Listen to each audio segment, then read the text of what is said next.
sets a really complicated scene for enforcers in order to really implement the current legal frameworks in order to do a sustainable use of whatever resources we have. And we the cacti from Mexico, but you also have like poison arrow frogs from some parts of Mesoamerica and South America.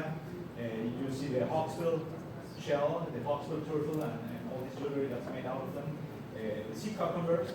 You have a yellowhead Amazon there in the picture, and also this lizard. This is an abronia lizard. This is a lizard that lives in the bromeliads and the orchids in the trees, up in the trees, and they are very microendemic. And right now there's like this big boom on collectors that they want to have all these species. And for some of these species, there are only 5 specimens known to science. And so these are some of the species that are going to be discussed in the upcoming conference of the parties CITES that require stricter regulations to regulate international trade. And some of these species come from Guatemala, from Mexico, and from this region. But it is also a fact that we have to recognize that many human groups seek to only cover basic sustenance needs through hunting, harvesting of wildlife, and consumption. So we see some of these pictures, and some of these, one of these pictures is from Africa, another one from Asia, and the one in the middle, where you see this turtles, freshwater turtle meat being sold in a market. This is from Iquitos in Peru, and that picture was taken just about a month ago. And so you can see that this is common ground for many countries. And many of these people, they do these activities, they hunt, they harvest, and they are actually breaking the laws. No? I mean, it might be illegal, but if the population that access these resources is not that numerous, it might be illegal, but it might be sustainable. And this is very important to consider when we develop management and control strategies.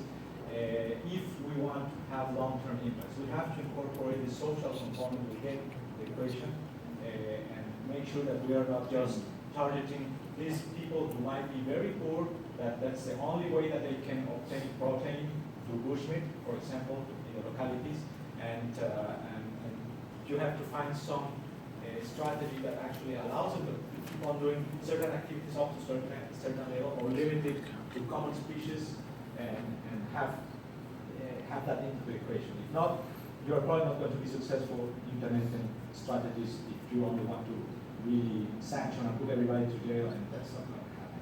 So we have to be a bit more strategic in our thinking when developing these strategies.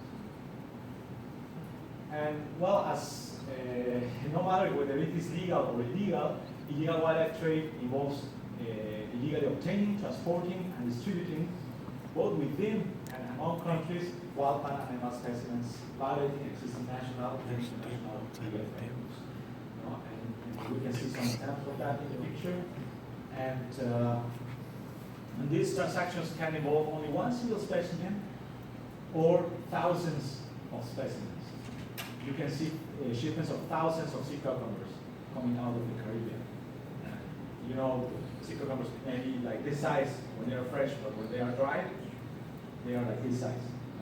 And you can, in a little, in a bag or a box, you can put like, I don't know, 2,000, 3,000, and you have like these huge shipments, or like timber, no? Like you can see in this picture, it can be huge. But also, when we're talking about wildlife trafficking, even if it's only one specimen or 5 specimens, it might not sound that much, but it might have huge ecological impacts. As said, there are like species who only have a few number of specimens left in the world.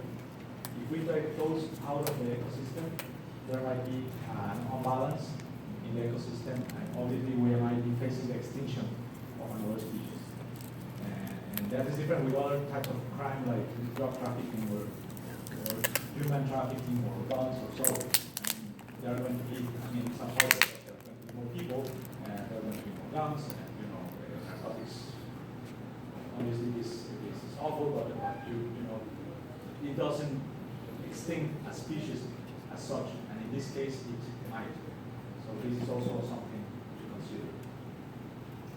and it can be, as shown by Tim in those numbers, very, very profitable. No?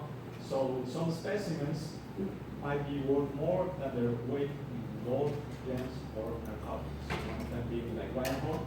You can see here the rhino horn, and you can see in the backs that's rhino horn powder. Because they also think that this has like aphrodisiac properties or medicinal properties. And right now it has also become kind of a status symbol among wealthy Chinese. So I didn't know that until I was told by a former colleague that they organize like these receptions among the super wealthy and rich, and they give you champagne, and then they put a little bit of rhino horn powder in your champagne. And that is not because you're going to be healthier or they want to have a orgy, but it's just because they want to show that they have more money than the others. So it's entirely a status symbol.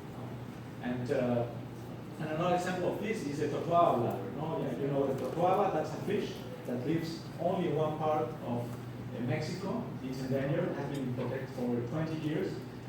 But the Chinese used to fish another species that had similar properties and use this totoaba bladder, which is the natatory bladder, to regulate the depth of the fish, and for medicinal purposes.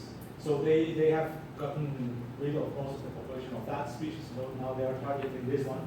And unfortunately, obviously they are impacting the totoaba fish as such, but they use these big nets, the fishermen use these big nets to trap this fish, and in those nets another species, which is called the vaquita, gets entangled and dies. And so far, the scientists say that there might be 60 vaquitas left. So the targeting one species might cause extinction of another species that is not the target species of this trafficking network. And this is also very expensive. Like the fisherman probably can get up to $5,000 a kilo of this. But in the end market in China, this same kilo might be $20,000.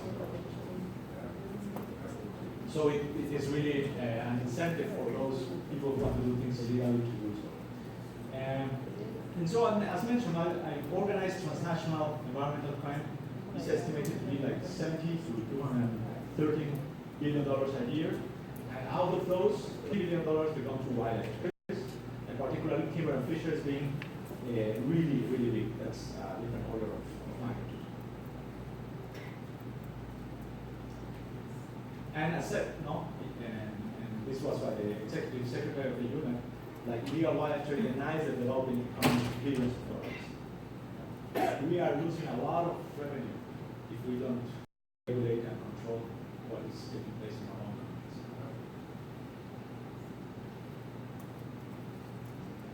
countries. And evidently, when you're talking about the totoaba or the rhino horn, this is not something that one single individual can do on its own. It is organized groups that perform these crimes. And if we use the definition of the United Nations for organized transnational crime, they usually talk about like 3 or more people involved, that this group has existed for a while, it acts deliberately to commit a crime, and they want to obtain directly or indirectly material or financial benefits. And there are like some indicators of organized crime, and you can see some in the bullets here, like detailed planning, significant financial support, the use of threats or violence. Well, we saw some samples like presented by Tim where they use murder and use of guns, forging and modification of permits, and there's obviously the opportunity to make a lot of money. And the risk is far less than the other types of crime. So we can see that really wildlife trafficking is among the crimes that can fit within the organized crime description. But unfortunately, our countries usually don't recognize that legally. And that is why also the sanctions or the processes do not fit within this within this framework and are far less than what they probably could be if they were recognized as a serious crime, as a transnational organized crime thing. And so the general perception is that the probability of being punished is very low, and you can here see some samples of how these animals are being trafficked. And basically they use three main methods to smuggle animals from one country to the other. Hidden in secret compartments, the false